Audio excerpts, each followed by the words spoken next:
যেমনটা কি আমরা আগের এপিসোডে এসে দেখেছি, অ্যালেক্সের পুরো ফ্যামিলি গর্ডেলিওর সাথে স্টোন ভিলেজে চলে আসে, যেখানে তারা চ্যাম্প এবং ফায়ার কিংডমের হোলিবার্ডকে দেখতে পায়, যারা একে অপরের সাথে ফাইট করছিল। এরপরে অ্যালেক্স নিজের ইউনিকর্নের ওপরে জেসিকাকে বসিয়ে পুরো স্টোন ভিলেজ ঘোরায়। তার সাথে সাথে অ্যালেক্সের পিছনে তার ভাই জেস ও জাইরোর উপরে বসে ঘুরছিল। তখনই অ্যালেক্স এক জায়গায় রয়কে দেখতে পায়, যে চ্যাম্প এবং হোলিবার্ডের ফাইট দেখছিল। এখন রয়কে দেখে অ্যালেক্স জেসিকাকে নিয়ে নিজের ভাইয়ের সাথে ওই জায়গায় চলে আসে, আর সেও হোলিবার্ড এবং চ্যাম্পের ফাইটে দেখতে লাগে। ওই সময় ওদের দুজনের ফাইটের কারণে এক এনার্জি অ্যাটাক অ্যালেক্স এবং বাকি সবার দিকে আসতে লাগে। তো অ্যালেক্স সেটা ব্লক করার জন্য নিজের পাওয়ার অ্যাক্টিভেট করে নেয়, কিন্তু ওই অ্যাটাক তাদের কাছে আসার আগে কিছু একটা সাথে ধাক্কা খেয়ে ডিস্ট্রয় হয়ে যায়। এটা দেখে জেস জিজ্ঞেস করে এখনই এটা কি হলো, যেটাতে জেসিকা তাকে বলে চ্যাম্প এবং হোলিবার্ড নিজেদের চারিপাশে একটা ডোমেন অ্যাক্টিভেট করে রেখেছে, যার কারণে এদের অ্যাটাক বাইরে আসতে পারবে না। এদিকে হোলিবার্ড চ্যাম্পের উপরে ফায়ার বলের সাহায্যে হামলা করে, কিন্তু চ্যাম্প ওই অ্যাটাক থেকে বেঁচে যায় আর এক বার্ডে ট্রান্সফর্ম হয়ে হোলিবার্ডের সাথে ফাইট করতে লাগে। এটা দেখে অ্যালেক্স বলে এরা দুজন খুবই পাওয়ারফুল, এদের ফাইটে থেকে অনেক কিছু শেখা যেতে পারে। ওই সময় হোলিবার্ড চ্যাম্পের ওপরে স্পিরিট তলোয়ারের সাহায্যে হামলা করে দেয়, কিন্তু চ্যাম্প খুব সহজে নিজের স্টিক ইউজ করে ওগুলো ব্লক করে ফেলে। এটা দেখে অ্যালেক্স রয়কে জিজ্ঞেস করে চ্যাম্প কবে ঠিক হলো, কারণ আগে যখনই চ্যাম্প নিজের লেজেন্ডারি ফর্মে আসতো তখন সে নিজের ওপর থেকে কন্ট্রোল হারিয়ে ফেলতো।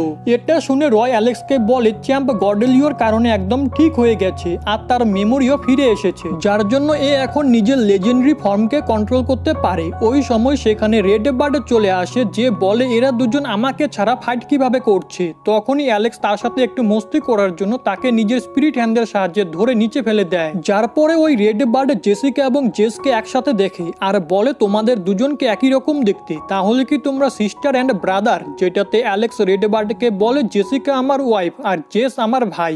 এরপরে হোলিবার্ড এবং চ্যাম্প নিজেদের অরিজিনাল ফর্মে এসে অ্যালেক্সের কাছে চলে আসে, যেখানে চ্যাম্প অ্যালেক্সের উপরে একটু রেগে ছিল। তো অ্যালেক্স তাকে জিজ্ঞেস করে তোমার কি হয়েছে, তুমি কি আমাকে চিনতে পারছো না। যেটাতে চ্যাম্প বলে তোমার কথা তো আমার মনে আছে, কিন্তু আমি তোমার সাথে কাটানো মুহূর্তগুলো একটু ভুলে গেছি, এর জন্য তুমি আমাকে বলো আমি তোমার সাথে কিভাবে থাকতাম।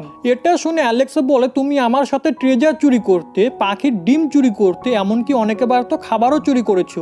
এগুলো শুনে চ্যাম্প বলে হয়েছে, এত ডিটেইলে বলার কোনো প্রয়োজন নেই। তখনই হোলিবার্ড বলে কত লজ্জাজনক বিষয় যে একটা ডিভাইন এপের বংশধর চুরি করে বেড়ায়। ওই সময় রেড বার্ডও এই বিষয়ে তাল দিয়ে বলে সত্যি এটা খুবই লজ্জাজনক ব্যাপার, এমনটা তো আমিও কখনো করি না। যেটা শুনে চ্যাম্প ওদের দুজনের উপরে রেগে যায়। রাতে সবাই একসাথে মিলে পার্টি করতে লাগে, যেখানে অ্যালেক্স, জেসিকা এবং তার বন্ধুরা একসাথে মিলে ড্রিঙ্ক করে, যার পরে অ্যালেক্সের বন্ধুরা জেসিকার সামনে অ্যালেক্সকে নিয়ে একটু মজা করতে লাগে আর বলে অ্যালেক্স যখন 3 বছরের ছিল তখন সে শুধু আঙ্কেল ছেনের কোলেই থাকতো। তখনই আরেকটি বন্ধু বলে আরে এটা তো কিচ্ছু নয়, একবার অ্যালেক্স একটা বার্ডের ডিম চুরি করতে গিয়েছিল, কিন্তু ওই বার্ড অ্যালেক্সের প্যান্ট ছিঁড়ে দিয়েছিল, যার কারণে সে পুরো স্টোন ভিলেজে প্যান্ট ছাড়াই ওই বার্ডের হাত থেকে বাঁচার জন্য এদিকে ওদিকে পালাচ্ছিল।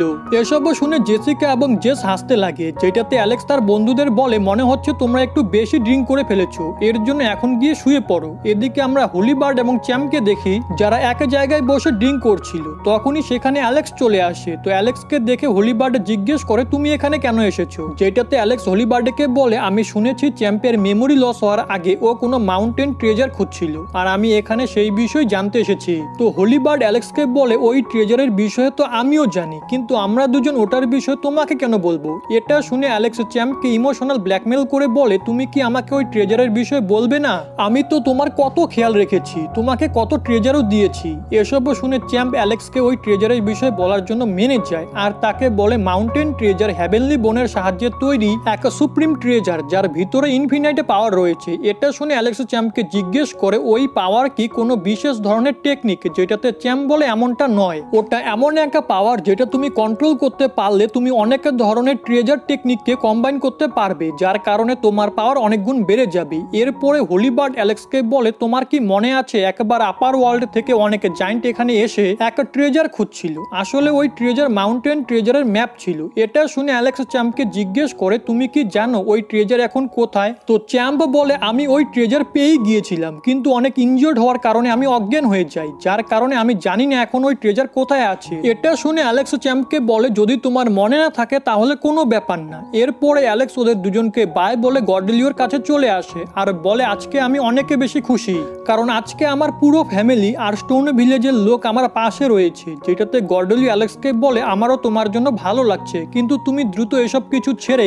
নিজের প্র্যাকটিসে ধ্যান দাও, কারণ কিছুদিনের পরে আপার ওয়ার্ল্ড এবং লোয়ার ওয়ার্ল্ডের মধ্যে এক অনেক বড় লড়াই হতে চলেছে, যার পরে হয়তো আপার ওয়ার্ল্ড এবং লোয়ার ওয়ার্ল্ডের মধ্যেকার সমস্ত রাস্তা বন্ধ করে দেওয়া হবে, যার জন্য কেউই আর পরে আপার ওয়ার্ল্ডে যেতে পারবে না। যদি কেউ যেতেও চায় তাহলে তাকে অনেক অপেক্ষা করতে হবে। ওই সময় পল অ্যালেক্সকে বলে যদি এই ফাইটে লোয়ার ওয়ার্ল্ডের লোকেরা জিতে যায় তাহলে তারা আগে গিয়ে আরো পাওয়ারফুল হতে পারবে, কিন্তু যদি আপার ওয়ার্ল্ড এই ফাইটে জয়লাভ করে তাহলে তারা এই ওয়ার্ল্ডকে কবজা করে সবার উপরে অত্যাচার করবে। যেটা শুনে অ্যালেক্স রেগে বলে আপার ওয়ার্ল্ডের লোকেরা খুবই খারাপ, ওদের কাছে লোয়ার ওয়ার্ল্ডের লোকেদেরকে মারা কোনো ম্যাটারই করে না। এরপরে অ্যালেক্স গর্ডেলিও এবং পলকে বলে এই লড়াইয়ের সময় তোমরা কি আমার ফ্যামিলি এবং স্টোন ভিলেজের লোকেদেরকে প্রোটেক্ট করতে আমাকে সাহায্য করবে?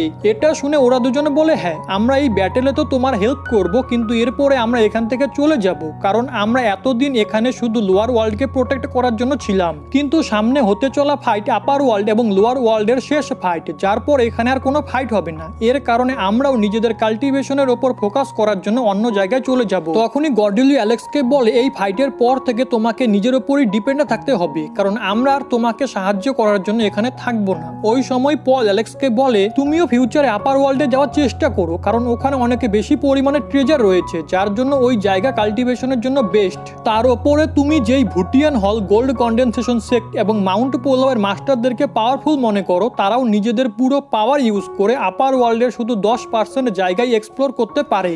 এটা শুনে অ্যালেক্স চমকে যায় আর পলকে জিজ্ঞেস করে ওরা বাকি 90% এরিয়াতে কেন যেতে পারে না, যেটাতে পল বলে বাকি 90% এরিয়া একটা মিস্টেরিয়াস টেরিটরি, যেখানে কেউই নিজের মর্জি মতো যেতে পারে না। তখনই গর্ডেলিও অ্যালেক্সকে বলে একবার আমি লাইফ অ্যান্ড ডেথ রিলেটেড একটা টেকনিক শেখার চেষ্টা করছিলাম, আর তখনই আমি আচমকা ওই জায়গার একদম মাঝখানে পৌঁছে যাই। এটা শুনে অ্যালেক্স এবং পল চমকে যায়, যার পরে গর্ডেলিও বলে আমি ওই জায়গা দেখে বেশি কিছু তো বুঝতে পারিনি, কিন্তু যখন আমি প্রিমোডিয়াল ওয়ার্ল্ডে গিয়েছিলাম তখন আমি সেখানে ওই রকম একটা জায়গা দেখেছি। এটা শুনে পল বলে প্রিমোডিয়াল ওয়ার্ল্ড আবার ওই জায়গার মাঝখানে যাওয়ার কোনো গেট নয় তো, যেটাতে গর্ডেলিও বলে এমনটা হতেও পারে। ওই সময় অ্যালেক্স গর্ডেলিওর আশেপাশে অনেকগুলো ফ্লেম দেখতে পায়, তো অ্যালেক্স পলকে ওইসব ফ্লেমের বিষয়ে জিজ্ঞেস করে, যেটাতে পল বলে এখানে 2000-এরও বেশি ফ্লেম রয়েছে, আর এই ফ্লেম ওই ওয়ার্ল্ডেদের রিপ্রেজেন্ট করে যেখানে যেখানে গর্ডেলিও গিয়েছে। ওই সময় গর্ডেলিও নিজের হিউম্যান ফর্মে এসে অ্যালেক্সকে বলে সময়ের সাথে সাথে তোমার অনেক রিলেটিভ এবং প্যারেন্টস মারা যাবে, তাহলে কি তুমি ওদের মৃত্যুর দুঃখকে ভুলে কাল্টিভেশনের পথে চলতে পারবে?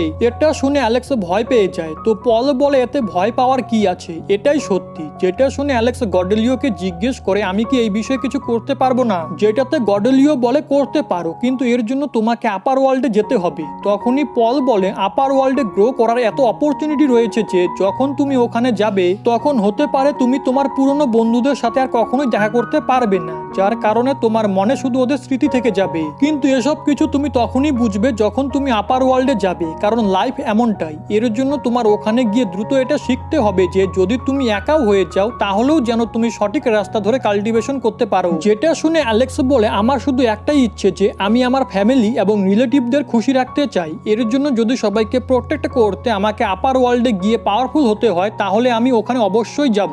এরপরে সকালে আমরা আঙ্কেল সেনকে দেখি যে স্টোন ভিলেজের ছোট ছোট বাচ্চাদেরকে ট্রেনিং করাচ্ছিল। এখন এটা দেখে অ্যালেক্স ভাবে স্টোন ভিলেজে এখনো সবকিছু আগের মতোই রয়েছে, কিন্তু শুধু পার্থক্য এটা যে এখন আমি বড় হয়ে গেছি, আর এর জন্য স্টোন ভিলেজকে প্রোটেক্ট করা এখন আমার কর্তব্য।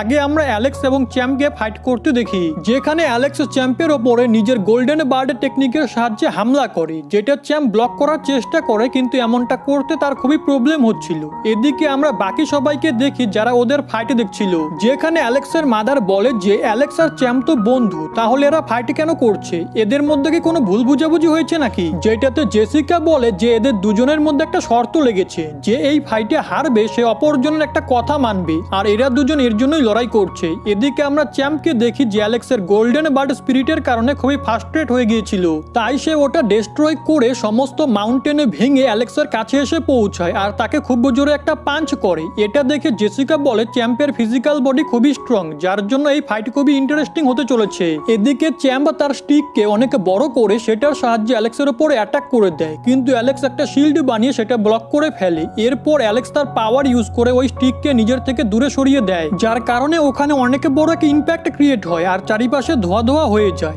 এখন ধোয়া সরার পরে আমরা এক জায়গায় দুইজন অ্যালেক্সকে দেখি, যেটা দেখে অ্যালেক্সের মাদার এবং বাকি সবাই কিচ্ছু বুঝতে পারে না।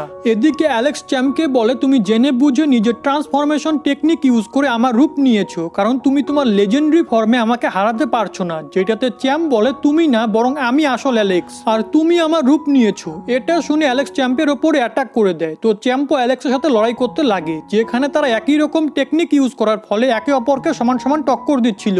ওই সময় অ্যালেক্স চ্যাম্পকে পাঞ্চ মেরে দূরে পাঠিয়ে দেয়। এটা দেখে চ্যাম্প অ্যালেক্সকে ডিস্ট্র্যাক্ট করার জন্য তার চারিপাশে ঘুরতে লাগে, কিন্তু এটার কোনো লাভ হয় না, আর অ্যালেক্স তাকে আবারও পাঞ্চ মেরে দেয়, যার কারণে চ্যাম্প একটু ইনজোর্ড হয়ে যায়। তাই সে অ্যালেক্সকে বলে, চ্যাম্প তুমি কি আমাকে প্রাণে মেরে ফেলতে চাও নাকি? এখন এটা শুনে অ্যালেক্সের মাদার ওদের দুজনকে এসব বন্ধ করতে বলে, কারণ সে চ্যাম্পকে অ্যালেক্স মনে করছিল। তখনই অ্যালেক্স তার মাদারকে বলে, মম এ না বরং আমি তোমার ছেলে। কিন্তু ওই সময় চ্যাম্প অ্যালেক্সের মাদারের কাছে চলে যায় আর ওনাকে নিজের গোল্ডেন স্পিরিট বার টেকনিক দেখিয়ে বলে যে আমি তোমার সত্যিকারের ছেলে। এখন ওই টেকনিক দেখে অ্যালেক্সের মাদারের চ্যাম্পের ওপরে বিশ্বাস হতে লাগে। ওই সময় অ্যালেক্স ওই টেকনিক দেখিয়ে নিজের মাদারকে বলে, চ্যাম্প নিজের ট্রান্সফরমেশন টেকনিক ইউজ করার কারণে ও আমার টেকনিকও কপি করতে পারছে, এর জন্য তুমি ওর ওপরে বিশ্বাস করো না। এখন এসব শুনে অ্যালেক্সের মাদার কিচ্ছু বুঝতে পারে না যে আসল অ্যালেক্স কে। তখনই চ্যাম্প অ্যালেক্সের মাদারকে বলে, ধরে নিলাম চ্যাম্প টেকনিক কপি করতে পারে, কিন্তু তার মেমোরি তো অ্যালেক্সের মতো হবে না। এরপরে চ্যাম্প অ্যালেক্সের মাদারকে বলে, তোমার তো মনে আছে যখন আমার আর জেসিকার বিয়ে হয়েছিল তখন জেসিকার ফার্স্ট বডি সি কিংডমে অ্যাটাক করেছিল। এখন এটা শুনে জেসিকা এবং অ্যালেক্সের মাদারের চ্যাম্পকেই আসল অ্যালেক্স বলে মনে হতে লাগে। ওই সময় অ্যালেক্স চ্যাম্পকে বলে, মনে হচ্ছে এই বিষয়টা তোমাকে কেউ বলেছে, কিন্তু তবুও ধরে নিচ্ছি তুমি অ্যালেক্স। তাহলে আমাকে বলো তুমি জেসিকার সাথে ফার্স্ট নাইট কেমন কাটিয়েছো? এখন এটা শুনে জেসিকা লজ্জা পেয়ে যায়, কিন্তু চ্যাম্প বুঝতে পারছিল না সে কি বলবে। এর জন্য সে অ্যালেক্সকে বলে, তুমি এসব কি প্রশ্ন করছো? এটা শুনে অ্যালেক্স চ্যাম্পকে একটা পাঞ্চ মেরে দূরে পাঠিয়ে দেয়, যার কারণে সে তার লেজেন্ডারি ফর্মে চলে আসে আর খুবই রেগে নিজের অনেকগুলো ক্লোন বানিয়ে ফেলে আর সেগুলো সাহায্যে অ্যালেক্সের উপর অ্যাটাক করে দেয়। এখন এটা দেখে অ্যালেক্স তার ডাবল পিপল আইয়ের সাহায্যে চ্যাম্পের আসল বডি খুঁজে নেয় আর নিজের গোল্ডেন বার্ডের টেকনিকের সাহায্যে সমস্ত ক্লোনকে খতম করে আসল চ্যাম্পের ওপরও অ্যাটাক করে দেয়, যার কারণে ওখানে অনেক বড় একটা ব্লাস্ট হয় আর চ্যাম্প নিজের অরিজিনাল ফর্মে চলে আসে। এটা দেখে অ্যালেক্স চ্যাম্পের কাছে যায় আর তাকে বলে, এখন কি তুমি আমার গোল্ডেন স্পিরিট বার্ড টেকনিকের বদলে নিজের ট্রান্সফরমেশন টেকনিক শেখাতে রাজি? কিন্তু চ্যাম্প এর জন্য মানা করতে লাগে, কারণ এটা তার এপ ক্ল্যানের এক সিক্রেট টেকনিক ছিল।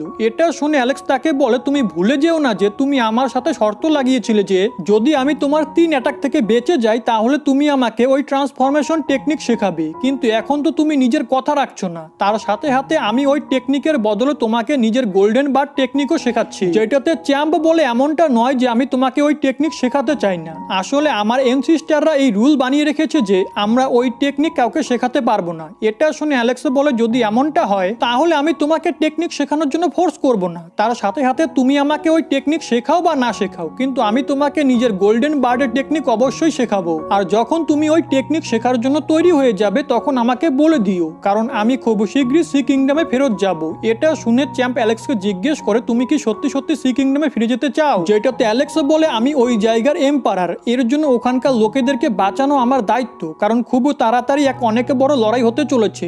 এখন এটা শুনে চ্যাম্প অ্যালেক্সকে ওই টেকনিক শেখানোর জন্য মেনে যায়, কারণ অ্যালেক্স ওই টেকনিক লোকেদেরকে বাঁচানোর জন্য ইউজ করতে চাচ্ছিল।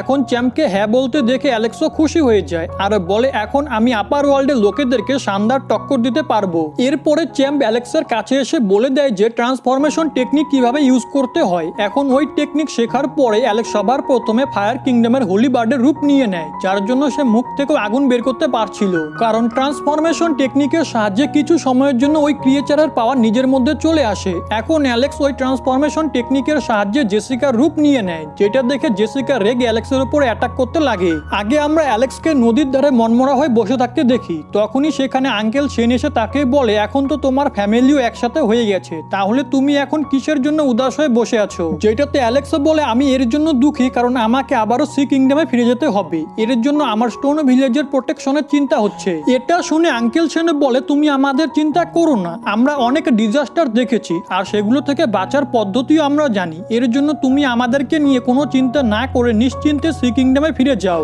পরের দিন সকালে অ্যালেক্স এবং বাকি সবাই একটা টেলিপোর্টেশন চ্যানেলের সামনে আসে, যেটা গর্ডেলিও আগেই বানিয়ে রেখেছিল। এরপরে অ্যালেক্স তার প্যারেন্টসকে বলে, গর্ডেলিও এখান থেকে চলে গিয়েছে, এর জন্য তোমরা কি এখানে থেকে স্টোন ভিলেজকে প্রোটেক্ট করবে? এটা শুনে অ্যালেক্সের প্যারেন্টস তাকে জিজ্ঞেস করে, তাহলে কি তুমি আপার ওয়ার্ল্ডের লোকেদের সাথে একা ফাইট করবে নাকি? তখনই জেস, রয় এবং স্টোন ভিলেজের কিছু লোক অ্যালেক্সের প্যারেন্টসকে বলে, আপনাদের চিন্তা করার কোনো প্রয়োজন নেই, আমরাও অ্যালেক্সের সাথে গিয়ে সি কিংডমকে বাঁচাতে তাকে সাহায্য করব। এটা শুনে অ্যালেক্সের প্যারেন্টস একটু নিশ্চিন্ত হয়। এরপরে অ্যালেক্স পলকে জিজ্ঞেস করে তুমি কি জানো গর্ডেলিও কোথায় গিয়েছে? যেটাতে পল বলে এটা তো আমি জানি না, কিন্তু গর্ডেলিও বলেছিল যে ফাইট স্টার্ট হওয়ার আগেই উনি সি কিংডমে পৌঁছে যাবেন। এরপরে অ্যালেক্স এবং বাকি সবাই টেলিপোর্টেশন চ্যানেলের সাহায্যে সি কিংডমে চলে যায়। এখন ওখানে যাওয়ার সময় অ্যালেক্সের নিজের প্যারেন্টসদের জন্য চিন্তা হচ্ছিল, তার সাথে সাথে অ্যালেক্সের মাদারও অ্যালেক্সের জন্য চিন্তিত ছিল। যেটাতে জেসন তাকে বলে আমাদের অ্যালেক্সের সাথে যাওয়া ঠিক হবে না, কারণ অ্যালেক্সকে বাঁচানোর জন্য ওখানে গর্ডেলিও এবং পল রয়েছে, আর এখন যদি আমরা ওখানে যাই তাহলে আমরা অ্যালেক্সকে সাহায্য করার বদলে তার জন্য বার্ডেন হয়ে দাঁড়াবো। এরপরে কিছুদিন কেটে যায় আর ফাইনালি ফাইটের দিন চলে আসে। তো অ্যালেক্সও পুরো সি কিংডমের আর্মিকে তৈরি করে নেয় আর নিজে পল এবং বাকি সবার সাথে প্যালেসের বাইরে চলে আসে। তখনই আকাশ পুরো কালো হয়ে যায় আর সেখানে একটা পোর্টাল ওপেন হতে লাগে, যেখানে ওই পোর্টালের অপর পাশে হেভেনলি আর্মি দাঁড়িয়ে ছিল। এটা দেখে অ্যালেক্স বলে মনে হচ্ছে এবার আপার ওয়ার্ল্ড পুরো ফোর্স নিয়ে হামলা করতে এসেছে। ওই সময় পোর্টাল থেকে একটা স্পিরিচুয়াল হ্যান্ড বাইরে এসে সি কিংডমের দিকে আসতে লাগে, যেটা দেখে অ্যালেক্স সি কিংডমের প্রোটেক্টিভ শিল্ড অ্যাক্টিভেট করে দেয়, কিন্তু ওই হ্যান্ড খুব সহজেই সি কিংডমের শিল্ডে ক্র্যাক করতে পারছিল। এটা দেখে অ্যালেক্স চমকে যায়। ওই সময় সেখানে গর্ডেলিও চলে আসে আর সি কিংডমের শিল্ডের ওপরে নিজের আরো একটি শিল্ড বানিয়ে দেয়, যেটাতে ওই হ্যান্ড আর কিচ্ছু করতে পারে না। এর জন্য সে পোর্টালে ফিরে যায়। এরপরে পোর্টাল থেকে একটা গোল্ডেন বডিওয়ালা বিস্ট নিজের লায়নের উপরে বসে আসে আর এক ওয়েপনের সাহায্যে গর্ডেলিওর উপরে অ্যাটাক করে, কিন্তু গর্ডেলিও খুব সহজেই তাকে মেরে ফেলে। আর এরই সাথে আজকের এই এপিসোড এখানেই শেষ হয়ে যায়।